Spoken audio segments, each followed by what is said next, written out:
Salut, je m'appelle Herman. Vous savez quoi? Je viens tout juste de quitter le poste de police après 2 heures d'interrogatoire et d'écriture d'un nombre infini de notes explicatives. Et pourquoi? Pas parce que de mauvaises personnes m'ont utilisé pour atteindre leur objectif criminel. Au fait, j'ai 23 ans et je suis un vrai magicien. Si, celui-là même qui peut sortir un lapin blanc d'un chapeau noir et vous embrouiller avec des tours de cartes, et bien plus encore. Je fais entre autres de courtes apparitions dans divers lieux publics, et aussi les gens m'invitent souvent pour jouer quelque part.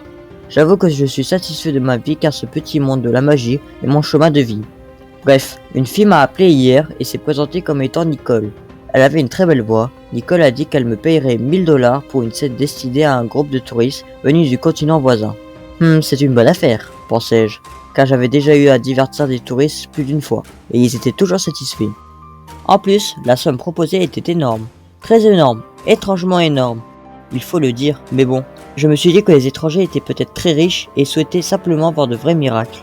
J'ai alors discuté avec Nicole des détails de mon spectacle et à l'heure convenue, je me suis rendu à l'endroit indiqué. Les touristes n'étaient pas en retard. Ainsi, à 10 heures précises, j'étais entouré par de nombreux touristes étrangers. En début de mon spectacle, j'ai agité les mains et au-dessus de nos têtes, de petits craquelins multicolores ont commencé à exploser, faisant penser à un feu d'artifice que l'on peut voir en pleine journée. Tandis que tout le monde levait les yeux, je préparais déjà une autre surprise en bas. À la 2e minute du spectacle, des applaudissements ont retenti. Je dois dire que ces derniers me procurent plus de plaisir que l'argent que je gagne. Soudain, la foule se dispersa. Sur le trottoir se dressait un jouet d'une taille d'environ 1 mètre qui riait fort et recommandait à chacun de vérifier sa poche et son sac. Un vrai remue-ménage commença. Les touristes fouillaient nerveusement leurs poches et sacs. Chacun d'entre eux remarqua alors la perte de son portefeuille. Au début, ils ont commencé à rire, pensant que cela faisait partie du spectacle. Mais quand ils ont compris que j'étais aussi surpris qu'eux, leur colère se fit sentir. Tous exigeaient de moi que je leur retourne leurs sous que j'aurais abruptement volés pendant le spectacle. C'est alors que la police fit son apparition et m'emmena au département. Sur les lieux, j'ai appris que le montant total des dommages dépassait 90 000 $. Les policiers étaient convaincus que je faisais équipe avec eux, qu'ils avaient vidé les poches de ces touristes. J'étais sous le choc, car personnellement je ne comprenais pas comment cela s'était passé. Mais une chose était sûre, je pouvais avoir de très gros problèmes. Les policiers m'ont dit quelque chose à propos de la menace de conflit internique, d'une peine de prison et plein d'autres choses horribles.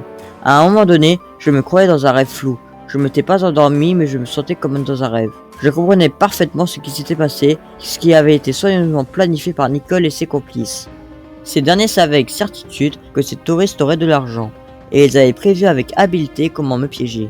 Ils m'ont utilisé comme une distraction pour vider les poches des touristes naïfs. C'était facile de lire le visage des policiers à quel point ils étaient mécontents de cette situation, car ils auraient des comptes à rendre. Heureusement, la police ne s'est pas concentrée uniquement sur moi, et pendant que certains policiers m'interrogeaient, d'autres cherchaient mes supposés complices. Je leur ai alors donné tout ce que je savais comme information sur Nicole. Certes, à part le numéro de téléphone, je n'avais rien à partager.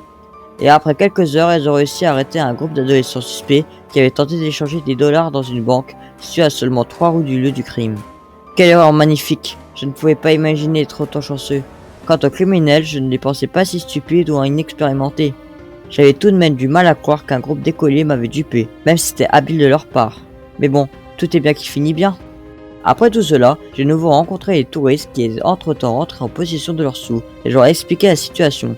Ensuite, je leur ai présenté une série de meilleurs tours de magie. Par ce geste, j'espérais réparer le tort qui leur a été causé. Aussi, je souhaitais qu'ils repartent satisfaits. Like et abonne-toi à la chaîne si mon histoire t'a plu. Merci d'avoir regardé. Salut!